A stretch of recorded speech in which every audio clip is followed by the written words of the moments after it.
Hi class. My name is Ricardo. I'm Frank. I'm Michael. And Matt. And we're Parkit. So, we realize that you guys have a lot of problems with parking. Scattered parking, lack of accessible and convenient parking, wasting paper, time lost searching. We got the answer. We got the solutions for you guys. We got quick and easily available spots through our app. We have parking sensors, which will allow us for updates with real-time updates, so we can see what's like where's where when trying to find a parking spot. And we can save people time from driving around, so that way they can be on time to whatever it is you guys need to be at. And then we're also environmentally friendly, and we'll get to that.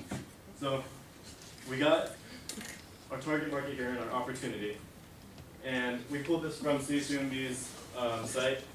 As you can see, this big blue chunk right here, that's the amount of people that drive alone. Otherwise, they're doing shared rides, transit, walking, bicycling, or other, whatever that is.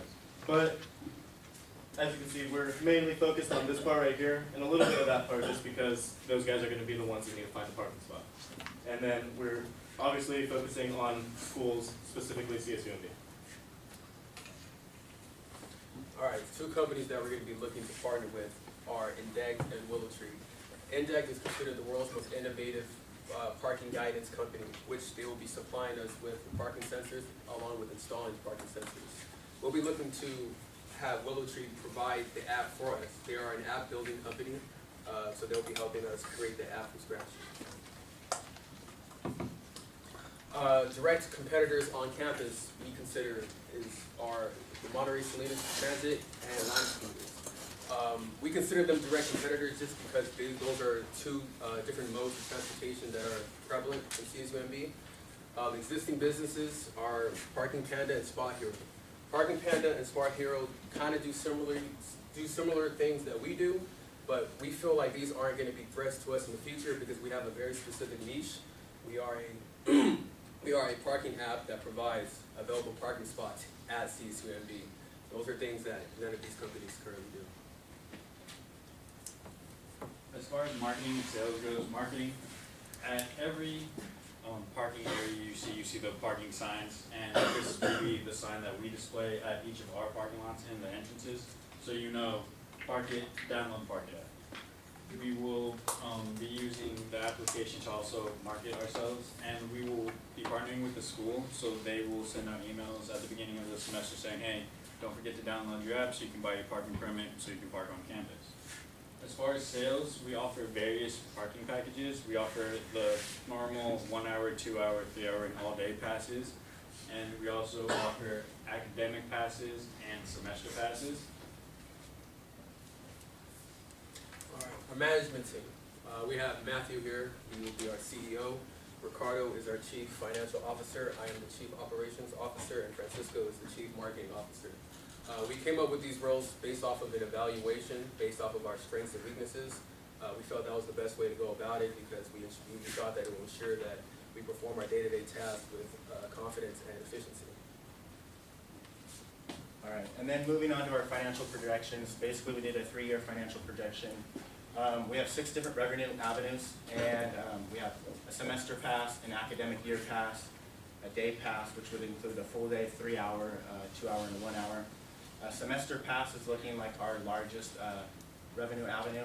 It's basically going to be being sold biannually, which would be twice a year, one for the fall semester and one for the spring semester, at $190. Our next one would be about an academic year pass for about $350, and that would run basically from June until June. We assume that basically that would be our second largest, basically around like 500 over the year for people that are getting a head start. They know that they're going to be taking summer and winter courses as well. And then after that, we basically distributed the daily passes from full day, 3 hour, and 2 hour, and 1 hour. They're charged at $450, $350, $250, and $1.50. And the reason for the price increase of 50 cents is just due for the actual use of application and being able to see your open spot. So in the first year, we're looking at basically a net loss of $1 million, and that's due to the fact that we're spending so much money on equipment. I think it's at like $1.8 million for the actual sensors, signage, and equipment plus installation. But going into year 2 and year 3, we're expecting a net profit of around $800,000. And that is because mostly that's just covering the operating expenses of repair and maintenance, paying a few salaries for like an office around here on campus and stuff like that. But mainly the bulk of the first year will be the equipment and buying all that. So we're looking for finances. 3 areas that we're looking at is going to be founder's investment, which would be our investment, which would be a mixture of money we're putting into the company, along with love money, which is like from friends and family and donations. We're equating that to about $113,000, which would be about $25,000 each, I want to say, and then it was about like $13,000 we were saying for love money. And then our largest chunk you could see in the green would be outside investments. That's basically the venture capitalists, big dog venture capitalists that we're looking for. One of them would be $1 million, and we're offering about 60%. Was it? I believe 40. 40%. Okay. All the other 60. 40% equity for $1 million. For $500,000, we're looking at about 20% equity, and then the rest, $50,000, would basically be crowdfunding. And then the other large chunk that we need would be $1 million in basically SBA, which would be a small bank loan of $1 million, and that's from like Wells Fargo. The reason that we need that large of a bank loan is due to the fact that it keeps our working capital a lot lower, so that way we can stay in business. Yeah, well, that, and also, I mean, we figured we need an SBA loan, mostly due in part to the fact that the equipment we're gonna be utilizing throughout our day-to-day operations is kind of like really expensive. Like, we're talking like textbook price material, like that kind of expensive, and when you take into account all the units we have, around like 500, it's gonna be a lot, so. So basically, altogether, our startup cost is around, I want to say like 2.5 million, and I think we're looking for around 2.6, basically to get everything covered. It's a lot of money, but we're looking for future growth, basically, not just on this campus, more campuses like Ohio State or Florida State, where the actual enrollment is around 50,000 people, and you can imagine revenue streams would be a lot more on that. Any questions?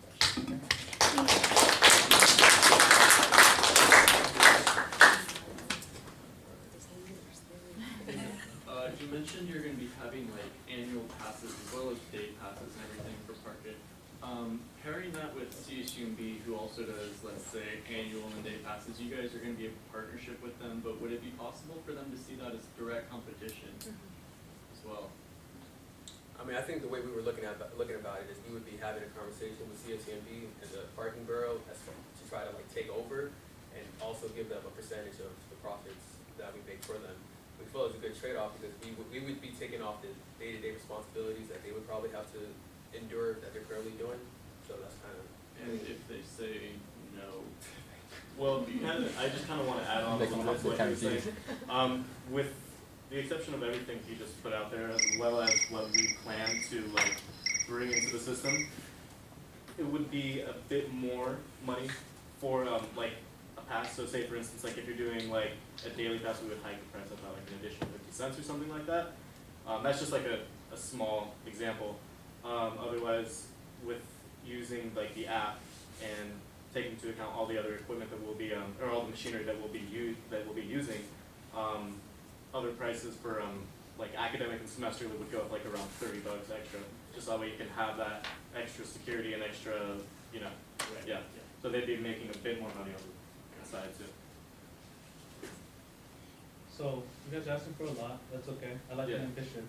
But my question is, and maybe I missed this, and I apologize if I did, but how many spots are you actually gonna offer within your first year? I know you're buying a lot of fences and stuff, but how many actual spots, if you know? We equated it to the actual amount that's on campus, which is 3,352 spots. So all the spots in Yeah, your we're trying to take, spots? well, that's the whole point of us basically taking over the parking system, so it allows us to treat that revenue like. Excluding the housing parking, just because like Promontory and North Quad, Right. they're not necessarily gonna be used by like commuters so often, so.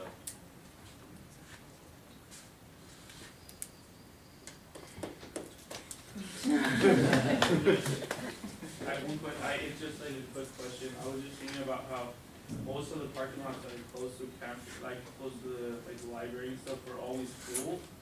And the one that's over there, the new one, that one, I mean, it has space all the time.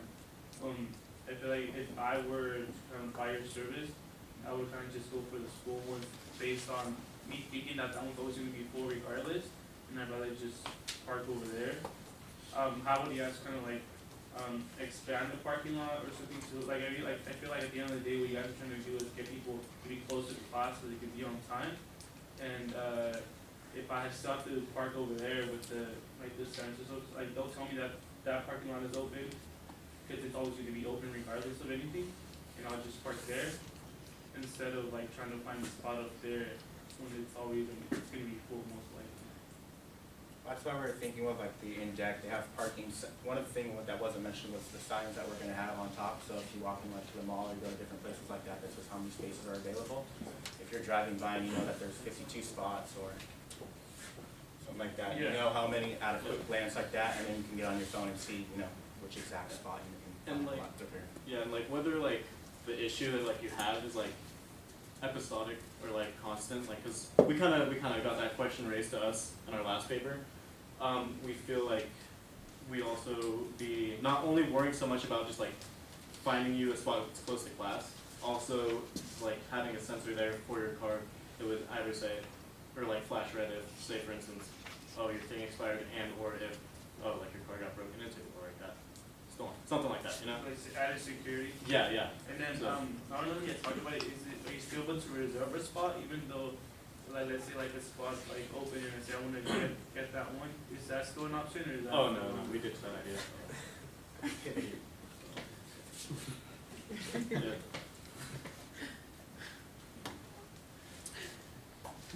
So I'm trying to understand a couple things about your revenue model and then down to your profitability.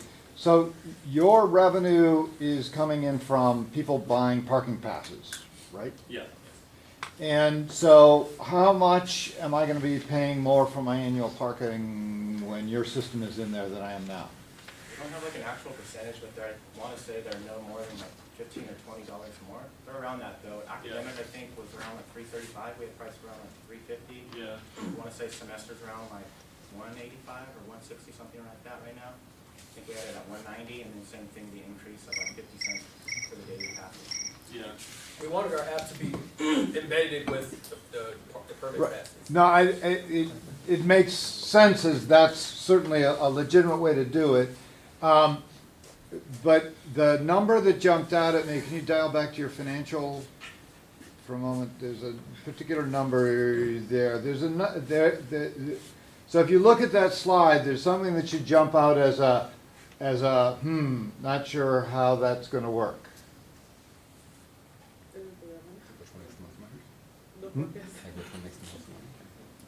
No, it's not in the graph. The graph makes some sense, but they're saying they're going to bring in $1.3 million in yearly revenue, and their net profit is going to be 75% of that.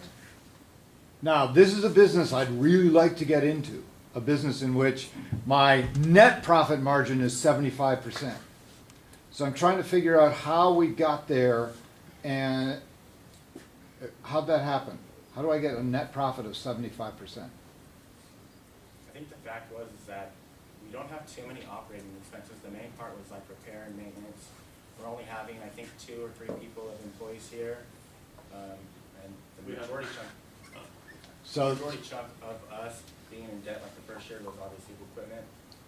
We just found out we're not accountants, but we just don't really have too many operating costs and stuff like that. That was really We're kind of putting us taking down. like a very minimal approach in terms of like what he was saying, like operating, and as well as like our actual presence on campus, like having an actual place where. I get that your operating expenses, they're probably higher than you're thinking they're gonna be, but they're relatively low, because basically you're renting out this huge fixed asset that doesn't have that many costs on a regular basis. But there's another one that's not factored in here. Who's gonna want that $823,598? Somebody already has a claim on that money. The university, right? Basically, they've said the university is willing to hand them, that, at least as I understand your story, that you're thinking the university is gonna hand you all the parking and give you all the revenue, and how much are you giving me back compared to how much I'm making now? I think that's one of the things that Mike had actually mentioned was the fact that that's like an incentive to partner with the school, when Derek had asked that we're actually looking to give a percentage kickback to the actual school for parking. But I think you need to factor that in, right? Because otherwise the school's not gonna give up that much money willingly. But Alex has got a solution for it. I don't know. No, I had a few-part question. So one, obviously, you need the school's approval to be on campus, and that's with your growth, that's for your revenue streams. So you never give him a solid answer when you ask what would happen if they said no. But what happens if like they sign a 5-year contract at the end of those 5 years and they just kick you off, keep all your equipment? No school. The school, yeah. Like, I mean, you gotta kind of lose that whole aspect, because again, they own the land, they can kick you off whenever they want, they have the title to it, and you're not gonna fight the state, you're not gonna win, so. What happens when that happens? Guess we'll cross that bridge when we get there. Any more questions? Did you have a question I for was her? gonna say, going off what you said, they do offer something that the school doesn't offer, is security. Like, there's no security on campus for cars. Like, we do have parking services, but there's like no cameras around the school for services, so that kind of could be updated, you know, for your main point for the school, because they have no security here. Also, if you guys need a place to store your food,